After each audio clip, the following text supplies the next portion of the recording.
Bonjour, ce vidéo va vous présenter l'agenda sur mesure. Je répète, toutes les informations dans cette garderie n'existent pas, c'est des données fictives afin de pouvoir faire les vidéos. Alors pour faire un agenda, il suffit de cliquer sur le profil d'un enfant, puis aller dans Agenda de communication. Nous voilà dans la section des agendas. Plus tôt, nous avons vu l'agenda créatif et aujourd'hui, on va voir ensemble l'agenda sur mesure. Dans cet agenda, c'est toujours disponible d'aller voir les agendas précédents en sélectionnant une date dans le calendrier. Vous pourrez revoir les anciens agendas sans problème. L'agenda sur mesure est fait de plusieurs cartes, de plusieurs sections. Je répète, vous n'êtes pas obligé de toutes les remplir. Vous remplissez ce qui vous convient dans le but justement d'avoir un agenda sur mesure personnalisé pour vous. Le parent, là, il voit seulement qu'est-ce que vous remplissez. Fait que ne vous inquiétez pas si vous n'avez pas rempli, exemple, histoire du jour, il va pas le voir vide. Ça l'apparaît tout simplement pas. Ici, on commence avec les cartes de besoin de l'enfant. Fait que vous pouvez vraiment remplir celle qui vous convient. Si vous ne les remplissez pas, je répète, ça ne va pas apparaître du côté parent. Alors ici, exemple, on clique sur une carte et vous pouvez déjà présélectionner des champs texte, mais vous pouvez aussi en écrire si jamais ça ne vous convient pas. Vous pouvez aussi faire corriger sans problème avec le correcteur qui est la petite baguette magique. Ensuite, pourquoi c'est des mots? Je vous explique. Pourquoi qu'on n'a pas décidé d'utiliser des codes de couleurs, ni de système d'étoiles, ni de petits bonhommes? C'est assez simple. C'est par respect des orientations du ministère de la Famille puis accueillir la petite enfance. Parce qu'on le sait, l'utilisation de symboles peut involontairement étiqueter ou catégoriser l'enfant, ce qui va en l'encontre du principe selon lequel chaque enfant est un être unique et en développement. En fait qu'on essaie vraiment de mettre l'accent sur la communication professionnelle avec des descriptives et respectueuses ainsi que la confidentialité. C'est super important. Fait que c'est vraiment seulement que le parent de l'enfant qui voit les agendas. Fait qu'on privilégie vraiment les messages clairs et personnalisés plutôt que des codes visuels. Fait que c'est pour ça qu'on a décidé vraiment d'utiliser des mots dans la structure de GeoAgenda. Fait qu'ici, c'est ça. On peut soit marquer ou soit sélectionner, il n'y a pas de problème. Si tu sélectionnes, ça l'apparaît aussi. Là, mettons, tu pourrais aussi faire les deux, faire interaction positive. Aime jouer avec Juliana. Exemple. Voilà, fait que ça va apparaître. Vous pouvez écrire un mini texte aussi, là, sans problème. C'est à votre convenance. Ici encore, le petit item de copier-coller, ça vous indique que si vous le remplissez la première fois, ça va copier-coller dans tous les enfants du même groupe. Attention, si vous êtes un milieu familial et que vous n'avez pas créé un groupe et affilié un groupe à vos enfants, ça ne va pas se copier-coller.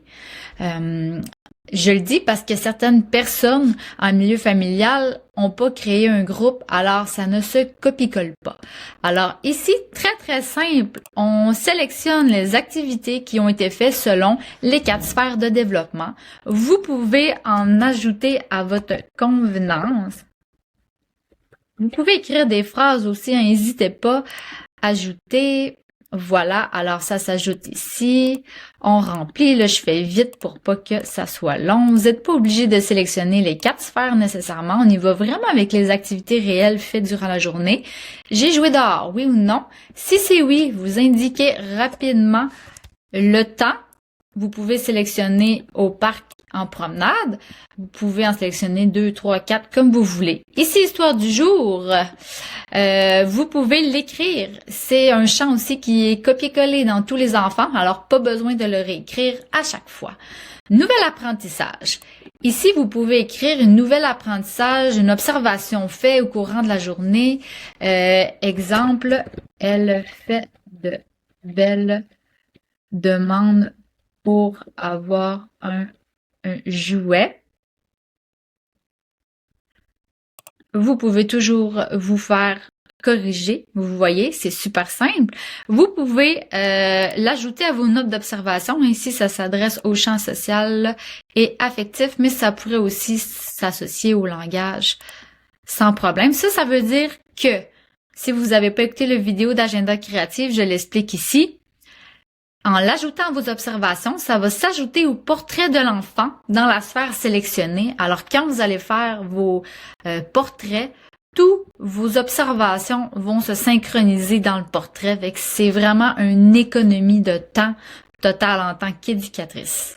Ici, intervention bienveillante, c'est pas nécessairement une intervention négative, c'est vraiment une intervention positive ou négative. Si vous avez dû justement refaire une redirection douce vers une activité plus calme, exemple, vous avez un enfant qui a la difficulté à rester assis à la table sur l'heure du dîner, ben vous pouvez le mentionner, mais vous pouvez marquer aussi, quand on dit bienveillante, c'est qu'est-ce que vous avez fait pour l'aider cet enfant. Exemple, il ne reste pas assis après avoir mangé, veut tout le temps se lever.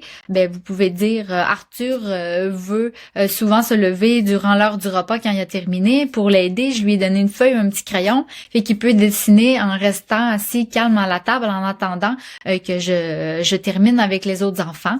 Fait que vraiment, ça vous invite à penser sur votre intervention s'il y en a eu une. Ici, section des tout petits, c'est vraiment pour une éducatrice qui veut pas utiliser un agenda poupon, mais utiliser celle-ci, puis qu'il y aurait des informations plus poupon à entrer. Sinon, il y a aussi, on s'entend que les enfants ne sont pas toujours propres à l'âge de 18 mois. Il y en a que c'est 2, 3 ans, ça peut aller même jusqu'à 4 ans. Alors, vous pouvez entrer les couches ici, rapido, là, pour un enfant qui serait encore aux couches. On a le petit mot individuel.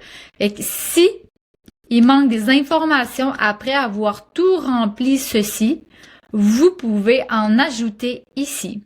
Et message de groupe, c'est un message qui va se copier-coller dans tous les enfants du même groupe. Alors, vous pourrez écrire un message à tout le groupe.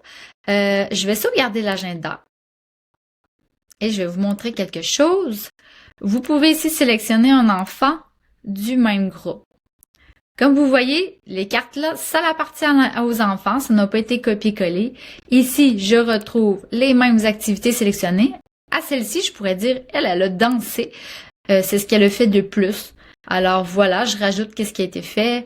On a déjà ces informations-là, le livre, je marque un nouvel apprentissage si je le veux bien, un petit mot. Fait que les autres agendas se font quand même super, très rapidement. Je vais retourner à notre Léo pour vous montrer le côté parent. Ici, je vais marquer test. C'est juste pour vous montrer comment que ça peut apparaître. Test. Voilà.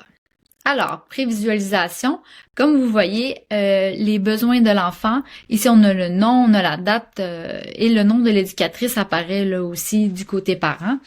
Les petites cartes, c'est vraiment super cute, fait qu'imaginez qu'il y en a plusieurs. Ici, les sphères de développement, ça apparaît comme ça, super beau, petite couleur pastel, histoire du jour, nouvel apprentissage, intervention, tu sais, il y a des textes plus gros que ça, mais là, c'est pour faire rapidement, pour vous montrer le fonctionnement de l'agenda. Alors, on envoie aux parents. Alors voilà, c'est vraiment le modèle d'agenda sur mesure.